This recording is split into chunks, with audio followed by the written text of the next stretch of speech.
আমরা অনেকেই পোলাও রান্না করতে ভয় পাই। কারো পোলাও চাউল চাউল হয়ে যায়, কারো পোলাও নরম হয়ে যায়। এই ভিডিওটার মাধ্যমে আপনাদেরকে সুন্দর একটা টিপস শেখাবো, যেটা ফলো করলে ইনশাল্লাহ আপনাদের পোলাও ঝরঝরা পারফেক্ট শেপ আসবে।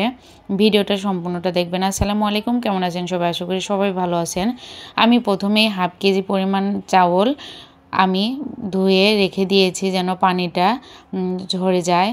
তো এবার আমি ফ্রাই প্যানটা গরম হয়ে গেলে সয়াবিন তেল সামান্য পরিমাণ দিয়েছি, আর দিয়েছি 3টা এলাচ, 2 পিস দারচিনি। আমি কিন্তু পোলাওতে কোনো প্রকার লবঙ্গ বাটা মশলা আমি দেই না, জাস্ট এলাচ আর দারচিনি দেই, আর মাঝে মাঝে তেজপাতা দেই।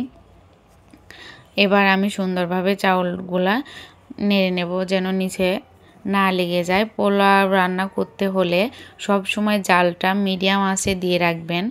যে কোনো রান্না করার সময় হাই পাওয়ারে যদি দিয়ে রাখেন চুলা, তাহলে কিন্তু পুড়ে যাবে, নষ্ট হয়ে যাবে। সব সময় মিডিয়াম আঁচে দিয়ে রান্না করাটাই ভালো। তো আমি সুন্দরভাবে নেড়ে নিচ্ছিলাম।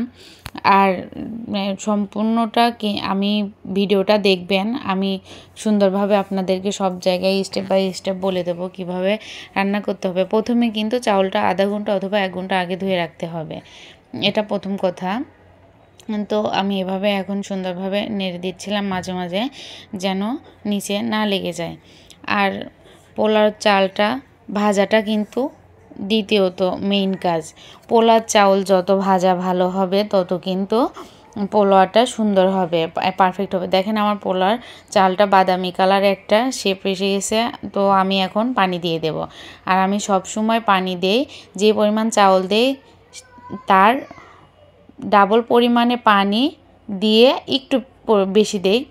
ধরেন আমি 1 কেজি চাউল দিলাম, আমি 1 কেজি চাউলে 2 কেজি পানি দেব, আর 2 কেজি পানি দিয়ে আরও 1 পোয়া পানি বেশি দেব। তাহলে কিন্তু আমার পোলাওটা একদম পারফেক্ট হবে, না নরম হবে না একদম চাল চাল হবে, সিদ্ধ হবে কিন্তু ঝরঝরা হবে। ইনশাল্লাহ সবাই পছন্দ করবে। তো আমি এখানে 1 কেজি পানি দিয়েছি, আরও আধা পোয়া পানি আমি বেশি দিয়েছি যেন পোলাওটা সুন্দর হয়। আমি কিন্তু পরিমাণ মতো লবণ দিয়েছি, কারণ পোলাওতে লবণ দিলে কিন্তু অনেক মজা হয়। তো আমি লবণ দিয়েছি। এখন আমি ঢেকে দিয়ে রাখবো। পানি যেহেতু শুকায় গেছে, দেখেন পানি কিন্তু শুকায় গেছে। এখন একদম চুলাটা আস্তে দিয়ে চুলার উপর 10 মিনিট আমি রেখে দেব, তাহলে আমার পোলাওটা এমনিতেই সুন্দর হয়ে যাবে ইনশাল্লাহ। সবসময় আপনারা এটা ফলো করবেন যে যে পরিমাণ চাউল দিবেন তার ডাবল পানি দিয়ে 1 পোয়া পরিমাণ পানি বেশি দিবেন, তাহলে পোলাওটা সুন্দর হবে। দেখেন আমার পোলাওটা অলরেডি হয়ে গেছে মাশাআল্লাহ, একদম ঝরঝরা, না নরম না শক্ত। তো আমার এই ভিডিওটা যদি আপনাদের ভালো লেগে থাকে অবশ্যই লাইক কমেন্ট শেয়ার করবেন, সাপোর্ট দিয়ে পাশে থাকবেন। আল্লাহ হাফেজ।